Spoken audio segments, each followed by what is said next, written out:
The studio lights flared as Richard Gere adjusted his mic, eyes glowing with mischief. Across from him, Karoline Leavitt sat poised, calm but alert. The panel discussion on youth politics was expected to be civil until Gere leaned in with a smirk and fired the first unexpected shot. "You remind me of a student council president who never got over high school," Gere said, half laughing. The audience chuckled. Karoline blinked, stunned for a split second, then quickly recomposed. The jab had landed but she wasn't about to let it slide. "Coming from someone who's played more presidents than voted for one, that's rich," she shot back, her voice smooth as glass. The moderator cleared his throat awkwardly. The room felt heavier now, tension thickening like smoke. Gere chuckled, unbothered, sipping from his water, just pointing out the enthusiasm. "It's cute," he added, dismissively. The audience reacted with scattered laughs. Karoline's fingers curled slightly,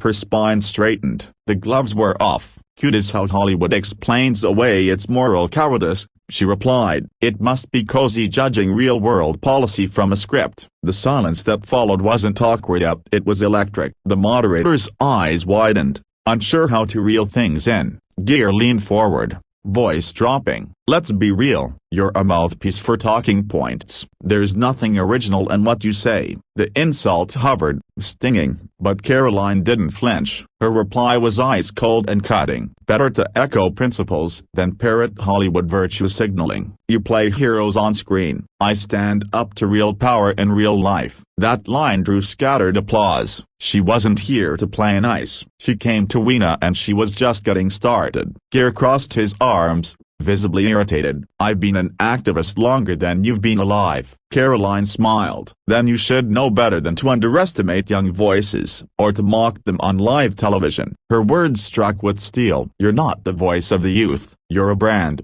Gere said. Karoline leaned in, unshaken. "And you're a brand desperately clinging to relevance. Let's not pretend Hollywood is a moral compass." Audible murmurs filled the studio. Gere's lips tightened. "You're clever, I'll give you that," he said dryly. Karoline nodded, clever enough to know the difference between stage applause and real conviction. "Maybe you should take notes." Her calmness unsettled him. The moderator tried shifting the topic, but Gere wasn't done. "You're dangerously naive." Karoline didn't hesitate. "You confuse confidence with naivety. That's the problem with your generation. You think cynicism is wisdom." She continued, "I don't need your validation. You represent a world that talks change from penthouses. I live in the real world, where consequences aren't pretend." Her voice, firm but composed, carried through the airwaves. Gere scoffed. "You sound rehearsed." Karoline smiled again. "No rehearsal needed when you speak from conviction." "Maybe you've forgotten what that sounds like." The jab landed hard. Gere shifted in his seat. "Look,"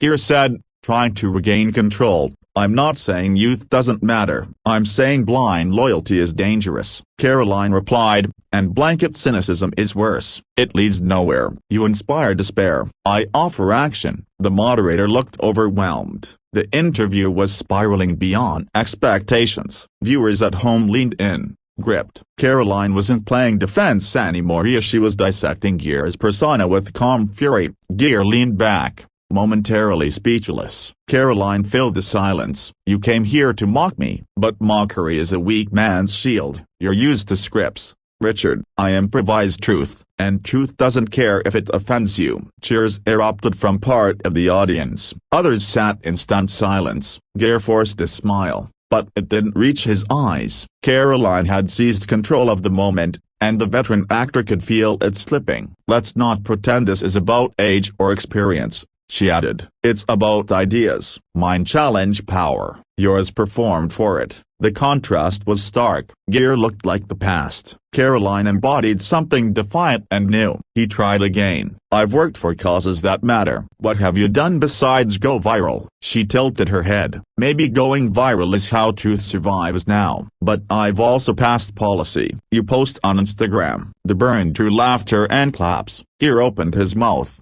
then closed it. Karoline wasn't done. "Don't mistake your celebrity for wisdom, or your spotlight for authority. America's watching and they're not starstruck anymore." She turned to the camera. "This is why people don't trust the media. They see actors play experts, while real voices get mocked." Then, back to Gere, she added, We're not props in your self-righteous theater." Gere looked visibly rattled now. He adjusted his posture, but Karoline leaned in, pressing the moment. "You wanted to embarrass me, but you've only revealed the arrogance of a system that worships status over substance." The studio was still. Every word Karoline said felt like a scalpel. Gere's charm had faded. His jabs now felt bitter, out of touch. The younger voice, once underestimated, was undeniably in control. "I'm not here to entertain you," she said. "I'm here because the future doesn't belong to those who mock, it belongs to those who act." That line echoed. A declaration. The battle wasn't about her anymore. It was generational. Gere's smirk faded completely. The audience sensed